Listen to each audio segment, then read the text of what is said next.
Assalamualaikum warahmatullahi wabarakatuh. Waalaikumsalam warahmatullahi wabarakatuh. Hari ini kita podcast TV9. Kita berada di kampus Universitas Islam Malang. Nah, ini kampus Universitas Islam Malang yang luar biasa. Pada tahun dulu-dulu enggak gini ya, tahun 1900 apa. Sekarang udah perubahannya luar biasa. Makanya kita dengan beliau ini, dengan kenapa ini bisa jadi semegah ini kita sudah bersama Profesor Dr. Haji Masburi MSI selaku Rektor Universitas Islam Malang. Iya, Pak RT. Prof, ini kita tadi RT 9 ini kan warga kita itu kan sekarang lagi marak-maraknya cari kampus yang Islam, kalau bisa yang Nahdliyin itu yang unggul. Setelah tahu di sini orang ini kok bisa megah sekali. Ini semua ini menjadi kampus percontohan yang bersih, suasananya juga sejuk, nyaman. Jadi ini bagaimana ini? Ya, terima kasih Pak RT sama Pak Hansip. Luar biasa ya. Senang sekali ini saya. Jadi Universitas Islam Malang ini telah berusia 43 tahun. Dan kita ketahui bahwa Unisma ini didirikan oleh para kiai, para ulama, Nahdlatul Ulama. Sehingga tentu berdirinya ini bermuara dengan riyadhah ya. Dan insya Allah dengan riyadhahnya kiai itulah akan memberikan spirit dan support terhadap pengembangan kampus Universitas Islam Malang ini. Memang kalau kita melihat dari sisi perjalanan Unisma, karena saya ini juga alumni Unisma, jadi angkatan 87, berarti Unisma pada saat itu telah berjalan kurang lebih sekitar 7 tahun, hingga sekarang usia 43 tahun. Saya di sini terus. Jadi tahu perubahan dari waktu ke waktu. Tahu perubahan dari waktu ke waktu, gitu ya, dari waktu ke waktu. Tapi apapun, saya harus menyampaikan bahwa dari generasi ke generasi kepemimpinan itu telah berkontribusi besar terhadap kemajuan Universitas Islam Malang. Terutama di 10 tahun terakhir ini, kami memang bertekad untuk melakukan sebuah lompatan. Jadi bukan sekedar lari tapi melompat.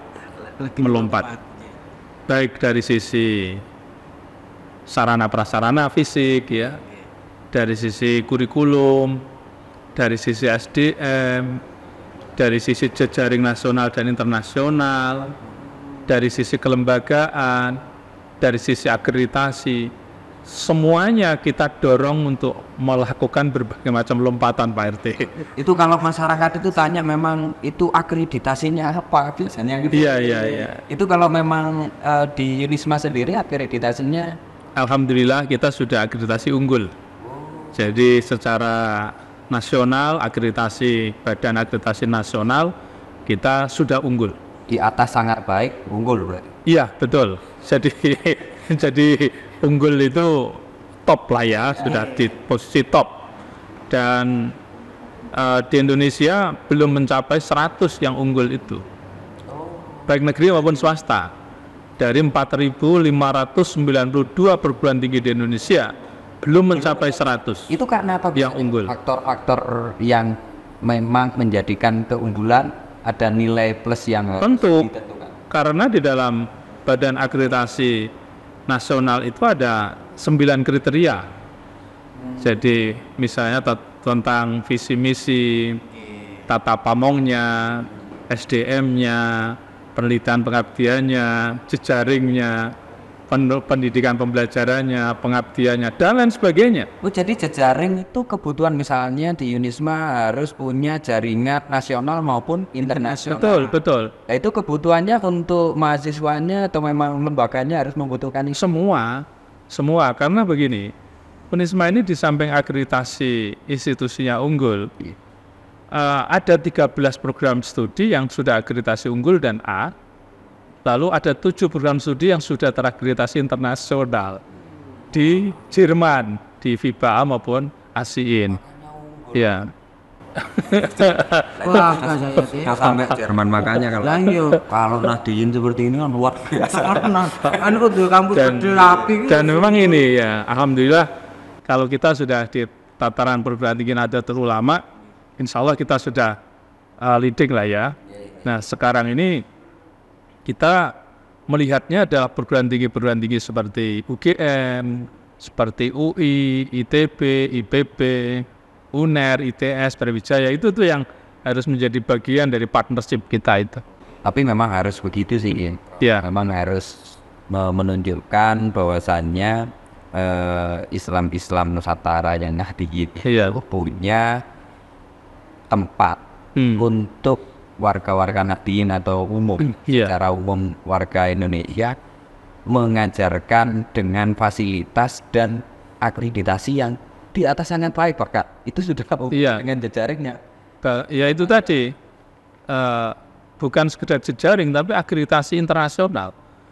Jadi kami ini ada akreditasi nasional, ada akreditasi internasional. Jadi untuk akreditasi internasional itu justru melihat apakah kurikulum kita ini kurikulum lokal atau kurikulum internasional. Nah, kalau kita ini sudah masuk kepada akreditasi internasional, maka kurikulum-kurikulum kita juga harus beradaptasi pada kurikulum internasional.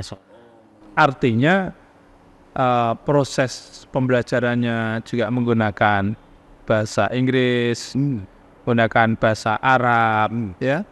Lalu kemudian kurikulumnya juga sudah mengglobal, bukan lagi hanya nasional dan lokal, gitu ya. Termasuk tagihan-tagihan yang diminta oleh ASIIN maupun FIBA. ASIIN maupun FIBA itu adalah sebuah lembaga akreditasi internasional di Jerman itu. Jadi perguruan tinggi itu bisa menghasilkan sebuah luaran-luaran apa, produk-produk apa. Bukan sekedar hanya produknya itu nilai KHS hitam di atas putih, bukan.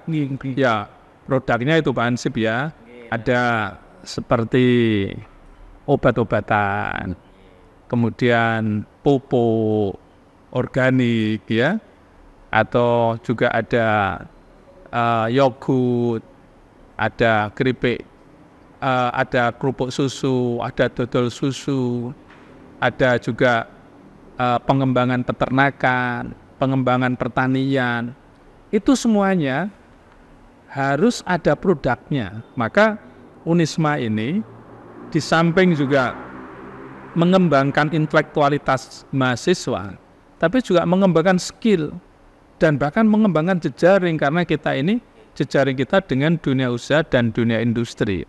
Dan intinya begini, lembaga pendidikan itu kan untuk menghilangkan kebodohan dan kenakalan. Tapi ini di Unisma itu juga di samping itu pengembangan skill itu ada luarannya juga. Luarannya. Jadi memikirkan bagaimana kalau mahasiswa ini keluar mempunyai skill bahkan penemuan tertentu yang bisa menghasilkan satu produk, bisa dia sendiri kembangkan diri. Jadi mempersiapkannya berarti sudah harus, itu memang aturan dari internasional, kurikulumnya memang harus sampai luaran. Iya. Bahkan sebelum kita akreditasi internasional, kita pun juga sudah melakukan lompatan untuk itu. Karena bagi kami adalah lulusan Unisma jangan hanya sekedar memiliki intelektualitas, tapi juga harus memiliki keterampilan. Dia kita siapkan bukan menjadi calon pegawai, bukan menjadi job seeker, bukan mengisi lowongan-lowongan pekerjaan, tapi kita siapkan untuk menjadi job creator, yaitu dia lulus, dia punya kreativitas tinggi, dia mendirikan perusahaan, dia mendirikan lembaga, dia mendirikan institusi, dia mendirikan apapun, dan itu bisa bersama-sama dengan teman-temannya. Tidak berpikir lagi jadi WNS rebutan. Enggak lah, gitu ya, enggak lah. Jadi justru sekarang ini ada semacam apa ya, keinginan dari para alumni itu, dia justru banyak mengembangkan jiwa-jiwa wirausahanya. Karena apa? Bagi mereka saya tanya, kenapa sampean justru mengembangkan jiwa wirausahanya? Saya ingin cepat kaya Pak Rektor. Masuk akal, jiwa budaya masuk akal. Tapi kalau mereka mengembangkan wilayah itu, mereka akan lebih bermanfaat untuk yang lain. Iya, betul. Dan dia bisa merekrut tenaga kerja. Gitulah. Karena jadi manfaatnya lebih banyak gitu ya, lebih banyak. Jadi kalau misalnya di RT kita itu banyak yang wirausaha, itu kan pekerjaannya nggak perlu jauh-jauh. Iya. Itu saja masyarakat kita sudah. Dan ini Pak RT, alumni kita yang sukses itu banyak memberikan success story kepada mahasiswanya, pada mahasiswa sini. Jadi dia menularkan pengalaman-pengalaman realnya. Bahkan lulusan 2005, sekarang itu asetnya ada yang hampir 1 triliun. Jadi saya terus terang kalau sudah di daerahnya itu ya, itu saya mesti dijemput itu. Jadi bahkan ada pula yang lulusan 2007 kalau tidak salah itu dia sudah punya 65 outlet. Itu. Iya, dan itu berkembang pesat. Itu kalau ada alumni yang asetnya sudah 1 triliun, itu kayak anggaran 50 tahun di RT kita. benar. Iya, jadi selesai kita 50 tahun sudah. Aneh-aneh itu ya. Dan alhamdulillah saya itu merasakan sekali mahasiswa kita itu magangnya ke situ. Bahkan dia itu